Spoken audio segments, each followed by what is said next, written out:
ओम नमः शिवाय। हर हर महादेव। नमस्कार दोस्तों, आप समस्त श्रोतागण का आपके यूट्यूब चैनल जीवन अमृत पर हार्दिक अभिनंदन है। आज की वीडियो में हम लोग श्रावण महात्मा कथा का 22वां अध्याय श्रवण करेंगे। तो चलिए बिना देर किए आज की वीडियो का आरंभ करते हैं। श्री गणेशाय नमः।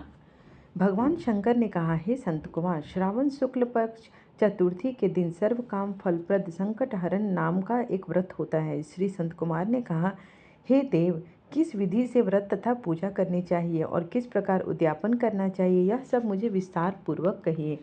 शंकर जी बोले, चतुर्थी के दिन प्रातःकाल उठकर दातुन आदि करके पुण्यदाता को शुभ संकट हरण व्रत का संकल्प करना चाहिए। हे देवेश, मैं चंद्रोदय का निराहार रहकर आपकी पूजा करके भोजन करूंगा। मेरे संकट को आप दूर कीजिए।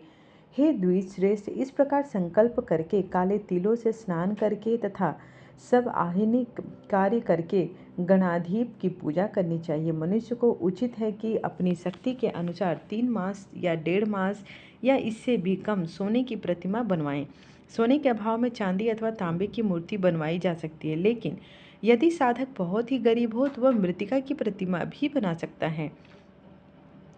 किंतु जिस मनुष्य के पास पर्याप्त धन हो, उसे इस पवित्र धर्म कार्य के लिए व्यय करने में कंजूसी नहीं करना चाहिए। पहले रमणीय अष्टदल कमल के ऊपर वस्त्र सहित घट स्थापित करना चाहिए। जल भरकर उस पर पूर्ण पात्र तथा प्रतिमा रखकर 16 उपचार द्वारा वैदिक या तांत्रिक मंत्रों से पूजा करनी चाहिए। हे वत्स, तिल युक्त शुद्ध पवित्र घृत से लड्डू बनाना चाहिए। इनमें से 5 गणाधीप के लिए रखना चाहिए और भक्ति द्वारा देवता की भांति उस ब्राह्मण की पूजा करनी चाहिए। फिर यथाशक्ति दक्षिणा देकर प्रार्थना करनी चाहिए कि हे विप्र श्रेष्ठ, हे देव, आपको नमस्कार है। आपके निमित्त इन 5 लड्डुओं को फलों तथा दक्षिणा सहित मैं दे रहा हूँ। हे द्विज श्रेष्ठ, आप इन्हें ग्रहण करें। आपत्ति से मेरा उद्धार करें। जो कुछ मैंने अधिक या कमी कर दी है, हे विरूप गणेश्वर, वह सब परिपूर्ण हो। अन्नों द्वारा ब्राह्मण को भोजन करवाना चाहिए। चंद्रमा को अर्घ देना चाहिए। अब तुम मुझसे उस अर्घ का मंत्र सुनो।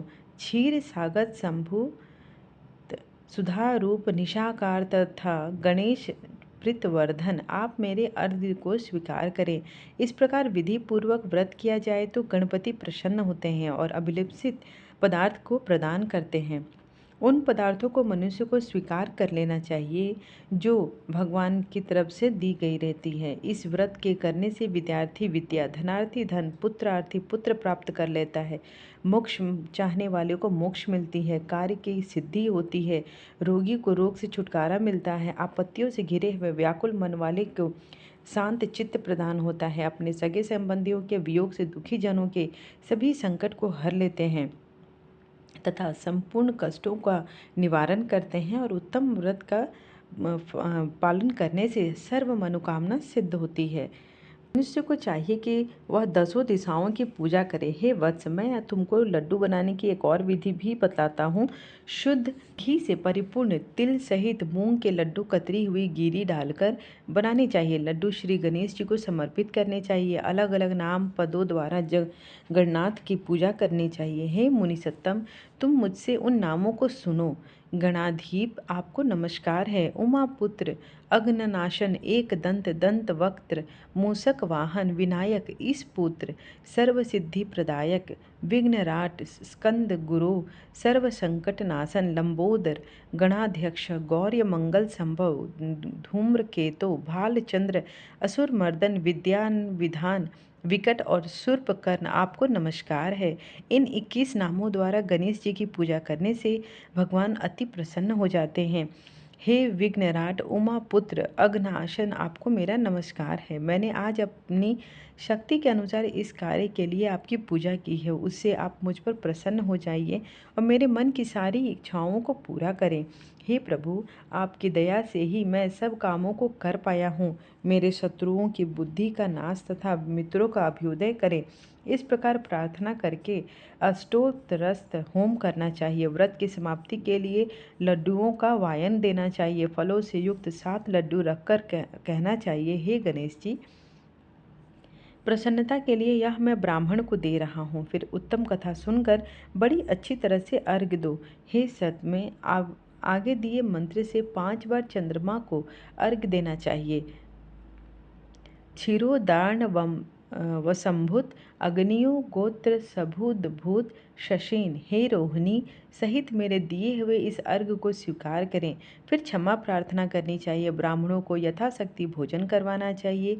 जो देव तथा ब्राह्मणों को भोजन करवाने के बाद बाकी रह जाता है उसे स्वयं भोजन करना चाहिए। ऐसा न कर सके तो भोजन यथामुख करना चाहिए। इस प्रकार 3 या 4 मास तक विधि द्वारा व्रत करना चाहिए। 5वें मास में साधक को भली भांति उद्यापन करना चाहिए। साधक को पहले वक्र कुंड की शक्ति अनुसार प्रतिमा बनानी चाहिए। भक्त को चाहिए कि पहले वाली विधि से पूजा करके सुगंधित चंदन तथा नाना प्रकार के फूलों द्वारा पूजा करनी चाहिए और रात में फिर भगवान चंद्रमा को अर्घ्य भी देना चाहिए। तत्पश्चात ब्राह्मण को फल संयुक्त वाहन दान करना चाहिए। सूप और पायस दक्षिणा सहित गणेश की सोने की मूर्ति लाल कपड़े से वेष्टित कर ब्राह्मण को देनी चाहिए। व्रत समाप्ति के लिए 5 सेर तेल देना चाहिए और क्षमा प्रार्थना करना चाहिए कि हे विघ्नेश, मुझसे जो भी गलती हुई है उसके लिए आप मुझे क्षमा करें और मुझ पर प्रसन्न होकर मेरी सारी इच्छाएं को पूर्ण कीजिए।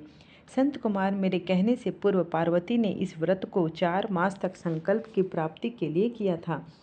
5वें मास में उन्होंने कार्तिकेय को पूर्व पुत्र स्वरूप में देखा।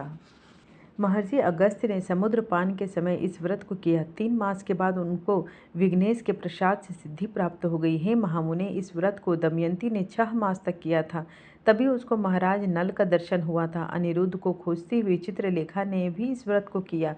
वाणासुर के यहाँ जाने पर प्रद्युम्न व्याकुल हो गए। तब उनसे रुक्मणी ने बड़े प्यार से कहा, पुत्र, मैं तुमसे जिस व्रत को कहने जा रही हूँ तुम उसे ध्यानपूर्वक सुनो। पूर्व समय में तेरे जन्म काल के समय मेरे सौरी घर से तुझको एक राक्षस चुरा ले गया था। बस मेरा हृदय तेरे वियोग से छलनी हो गया।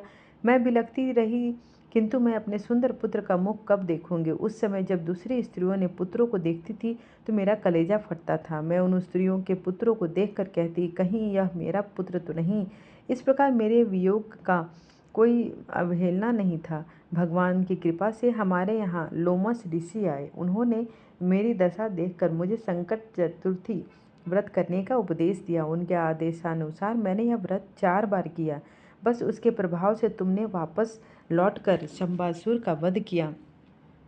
यदि तुम भी इस व्रत को विधिवत करोगे तो तुम्हारे पुत्र का भी पता चल जाएगा और वह घर वापस लौट आएगा। हे तात, माता के आदेशानुसार प्रद्युम्न ने भी गणनाथ की प्रश्नार्थ इस व्रत को किया। उसी समय नारद जी ने आकर उनको बताया कि अनिरुद्ध बाणासुर पुरी में है। उसी समय प्रद्युम्न बाणासुर की नगरी में गए और बाणासुर को सैन्य सहित जीतकर अपने पुत्र को पुत्र वधु सहित ले आए। प्राचीन काल में दूसरे देवताओं ने भी विघ्नेश की प्रत्यर्थ इस व्रत को किया था। इस लोक में इस व्रत के समान दूसरा कोई भी व्रत नहीं जो सिद्धि प्रदान करे। न ही इस व्रत का मुकाबला कोई और तप या तीर्थ कर सकता है। अधिक कहने से कोई लाभ नहीं। कार्य की सिद्धि के लिए दूसरा कोई भी व्रत नहीं है। इस व्रत का उपदेश नास्तिक, अभक्त और सठ को नहीं देना चाहिए। पुत्र, शिष्य तथा श्रद्धा युक्त साधु को तुम इसका उपदेश दे सकते हो। हे महामुने, तुम धर्माचारी एवं मेरे प्यारे हो, इसलिए मैंने तुमसे यह कठिन व्रत और उपदेश कहा है। इस प्रकार श्रावण महात्म कथा का 22वां अध्याय समाप्त हुआ।